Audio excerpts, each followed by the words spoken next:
Back to my another blog. আগের ভিডিওতে দেখিয়েছি যে আমরা সারাদিনে কী করলাম। তো এটা হলো সন্ধ্যেবেলার টাইম। সন্ধ্যেবেলা আমাদের যাওয়ার কথা ছিল জগন্নাথ মন্দির। যেহেতু মন্দির যাবো তাই আমি এই ড্রেসটা পরেছিলাম। তো যাকগে, আমি তো আগেই বলেছিলাম যে আমি আমার দরকারি জিনিসপত্রের থেকেও বেশি কিছু জিনিস নিয়ে এসেছি। কারণ আমি জানি যে ড্রেস পরার পরে যখন আমি কানের পরবো তখন আমার কিছুতেই পছন্দ হবে না। তাই আমি একটা ড্রেসের সাথে 3টে কানের নিয়ে এসেছি। কারণ যেটা পছন্দ হবে তখন সেটা পরে যাবো। প্রায় ভিডিওতেই আমার মুখ দেখা যাচ্ছে না, কারণ ভিডিওটা নামমাত্রই চালানো ছিল। কারণ আমি ক্যামেরার দিকে খেয়ালই করিনি যে আদৌ আমাকে দেখা যাচ্ছে না। যেহেতু একটা আয়নার সামনে দুজনকে রেডি হতে হচ্ছিলো তাই সময়টা একটু বেশিক্ষণই লাগছিল। আর এমনিতে তো সবাই বলে যে মেয়েদের রেডি হতে একটু বেশিক্ষণই টাইম লাগে। হ্যাঁ, কথাটা একদমই ভুল নয়, সত্যি টাইমটা একটু বেশিই লাগে। তো তারপর আমরা সবাই রেডি হয়ে বেরিয়ে পড়েছিলাম। তাই সবাইকে একটু দেখিয়ে দিলাম যে কাকে কেমন লাগছে দেখতে। যেহেতু আমরা মন্দিরে যাবো তাই জুতোগুলো আমরা গাড়িতেই খুলে দিয়ে গিয়েছিলাম।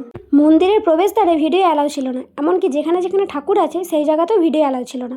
আমরা যেই দিন গিয়েছিলাম তার আগের দিনই জগন্নাথ দেবের সানযাত্রা হয়েছে, সেই কারণে আমরা জগন্নাথ দেবের দর্শন করতে পারিনি। মন্দিরে অনেকক্ষণ সময় কাটানোর পরে আমরা বেরিয়ে পড়েছিলাম ওখান থেকে ওল্ড দীঘাতে যাওয়ার জন্য। প্ল্যান ছিল আরও অন্য কোথাও যাবো, যেহেতু আমরা দুদিন থাকবো তাই ভেবেছিলাম যে আজকে আর যাবো না কোথাও। সন্ধ্যার সময় সমুদ্রের ধারে বসে সময় কাটানোটা সত্যি একটা আলাদাই অনুভূতি। বসে বসে আমাদের আবার খিদে পেয়ে গিয়েছিল।